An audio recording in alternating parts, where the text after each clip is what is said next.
अस्सलाम वालेकुम। General science class 7 Balochistan text book board Quetta हम 1 से लेकर 5वां चैप्टर कर चुके हैं। अगर आप लोगों ने नहीं देखे हैं तो प्लेलिस्ट में जाके आप चेक कर सकते हैं।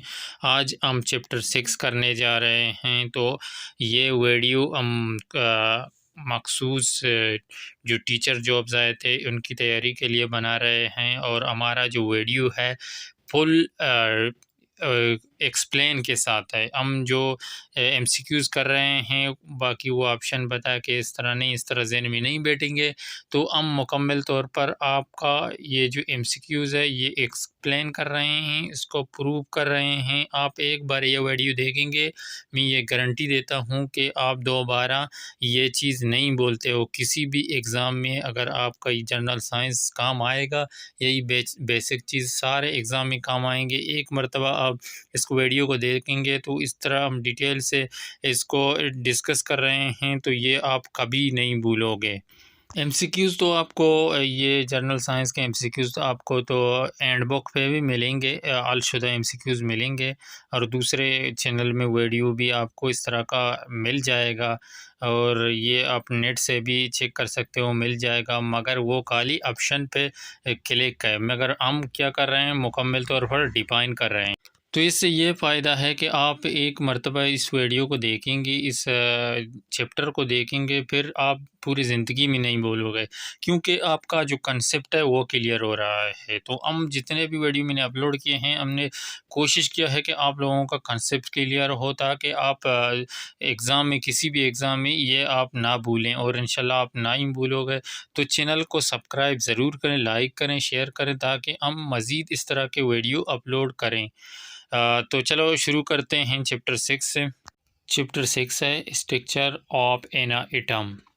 एटम की साख्त के बारे में इस चैप्टर में हम पढ़ेंगे डिटेल से। इसके एमसीक्यूज़ हैं, पहले हम वो करेंगे, उसमें हम पूरे जो चैप्टर है उसको कवर कर लेंगे। वो किस तरह के, जो इसके 4 ऑप्शन हैं, वो चारों ऑप्शन हम इस तरह डिफाइन करेंगे कि हमारा पूरा स्ट्रक्चर जो चैप्टर है, वो चैप्टर पूरा कवर हो जाएगा। और इसके बाद हम कर लेंगे खाली जगह।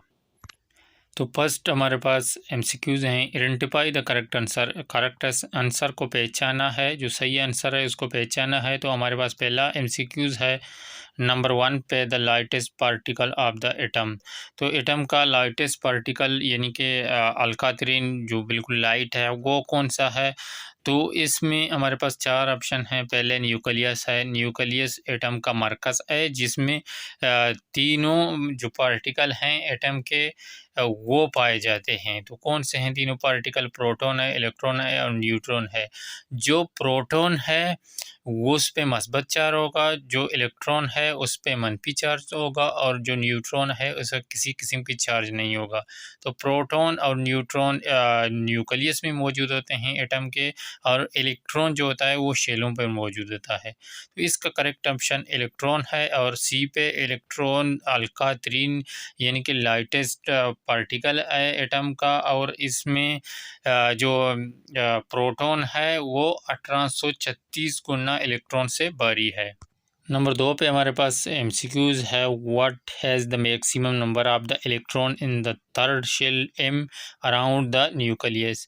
तो न्यूक्लियस के गिर्द शेल होते हैं, जिसमें इसमें जो तीसरा शेल है उसका इलेक्ट्रॉन की तादाद पूछ रहा है। तो पहले हमें पता होना चाहिए कि पहला शेल है वो के है, दूसरा है एल है, तीसरा है एम है, चौथा है एन है। तो इसमें एम शेल का हमें पूछ रहा है, तो एम शेल में 18 होते हैं इलेक्ट्रॉनिक्स की तादाद। इलेक्ट्रॉनिक्स एटम के बाहर शेलों में मौजूद होते हैं, तो इसमें 18 हैं। सी ऑप्शन इसका सही है। मगर मज़ीद अगर सवाल दूसरे तरीके से आ गया, अगर के शेल का, एल शेल का या एन शेल का पूछ रहा है, तो इसलिए हम सारा डिफाइन करेंगे। तो के शेल में 2 इलेक्ट्रॉन होते हैं, और एल शेल होता है दूसरे नंबर पे, उस पे 8 होते हैं। एम शेल तीसरे नंबर पे है, उस पे 18 है, और एन शेल चौथे नंबर पे है, उस पे 32 इलेक्ट्रॉन की तादाद होती है। नेक्स्ट नंबर 3 पे हमारे पास है MCQs. How many neutrons are present in tritium. तो ट्रीटियम में कितने न्यूट्रॉन मौजूद हैं? अगर इस सवाल का मैं डायरेक्ट जवाब आप लोगों को बताऊं तो इसका बी जवाब सही है, 2 है। ट्रिटियम में न्यूट्रॉन्स की तादाद 2 होती है। मगर इस तरह आप लोगों की समझ में नहीं आएगा, पहले आप लोगों को ट्रिटियम समझना है। ट्रिटियम जो आइसोटोप्स होता है उसकी एक किस्म है। तो आइसोटोप्स क्या है? आइसोटोप्स जो एलिमेंट होता है, एलिमेंट क्या है? ऑक्सीजन एलिमेंट है, नाइट्रोजन एलिमेंट है, हाइड्रोजन एलिमेंट है। तो एलिमेंट में एटॉमिक नंबर सेम हो और मास नंबर डिफरेंट हो, उसको आइसोटोप्स कहते हैं। अभी आइसोटोप्स में मुख्तलिफ़ किस्में हैं, तो इसकी जो पहली किस्म है उसको प्रोटियम कहते हैं, दूसरी किस्म है ड्यूटेरियम कहते हैं और तीसरी किस्म है ट्रिटियम कहते हैं। तो ट्रिटियम में किस तरह आप न्यूट्रॉन की तादाद 2 बता रहे हो, तो ट्रिटियम में न्यूट्रॉन की तादाद 2 इसलिए है कि उसमें एक प्रोटॉन है और 2 न्यूट्रॉन हैं, मिलकर एक ट्रिटियम बनता है, उसमें न्यूट्रॉन की तादाद 2 हो गए। अगर ड्यूटेरियम में देखें, एक प्रोटॉन है और एक न्यूट्रॉन है। अगर प्रोटियम में हम देखें तो प्रोटियम में सिर्फ एक प्रोटॉन होता है, न्यूट्रॉन की कोई तादाद नहीं है। तो अगर आपको प्रोटियम में न्यूट्रॉन की तादाद पूछे, वो 0 है, आप लोग जवाब दे सकते हो। अगर ड्यूटेरियम में पूछें तो इसमें न्यूट्रॉन की तादाद 1 है, आप जवाब दे सकते हो। अगर ट्रिटियम में पूछ रहा है तो इसका सही जवाब न्यूट्रॉन्स की जो तादाद है वो 2 है। तो आप बी ऑप्शन इसका सही है। नंबर 4 पे हमारे पास है, how many oxygen atom are present in the one molecule of sugar. तो चीनी के एक मॉलिक्यूल में ऑक्सीजन के एटम की तादाद पाई जाती है, कितने पाई जाती है? तो इसमें सबसे पहले हमें शुगर के मॉलिक्यूल के बारे में पता होना चाहिए कि शुगर किस चीज़ से मिलकर बना है।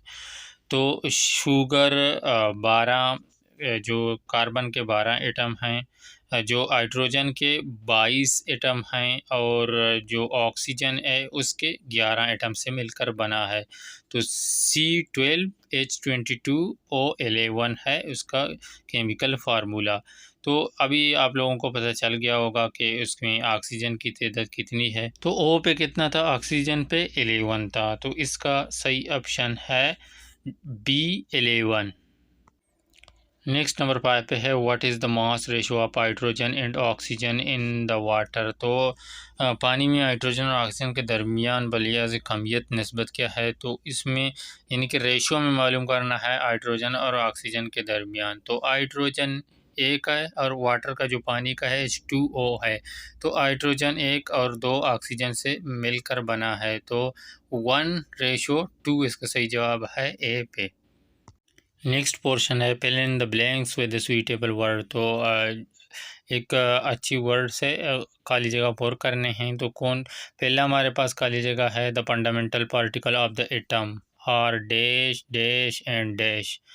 तो एटम के बुनियादी ज़रूरत कौन से होते हैं? एटम के बुनियादी ज़रूरत 3 हैं, न्यूट्रॉन है, प्रोटॉन है, इलेक्ट्रॉन है। नंबर 2 पे हमारे पास है, the sum of the number of the proton and neutron in the nucleus in a atom of in a element is called. तो किसी भी आंसर के एक एटम के न्यूक्लियस में मौजूद प्रोटॉन और न्यूट्रॉन की मजमूई तादाद इसका डैश कहलाता है, तो इसका मास कहलाता है। तो इधर मास होगा। नंबर 3 पे है, द पॉजिटिवली चार्ज पार्टिकल है। इसका जो एटम का जो पार्टिकल है जिस पे पॉजिटिव चार्ज है, वो मैंने पहले बताया कि प्रोटॉन में पॉजिटिव चार्ज होता है, न्यूट्रॉन में कोई चार्ज नहीं होता है और इलेक्ट्रॉन में नेगेटिव चार्ज होता है। नंबर 4 पे हमारे पास है, the chemical formula of glucose is. Glucose का केमिकल फार्मूला क्या है? तो C6H12 है और O6 इसका केमिकल फार्मूला है। नंबर 5 पे हमारे पास है, the aggregate of symbol of the atom present in a molecule of any compound as called dash of the compound. तो किसी मुरक्कब के एक मॉलिक्यूल में मौजूद एटम का इलामात का मजमुआ इसका मुरक्कब डैश कहलाता है। तो इसका केमिकल फार्मूला या केमियाई फार्मूला कहलाता है।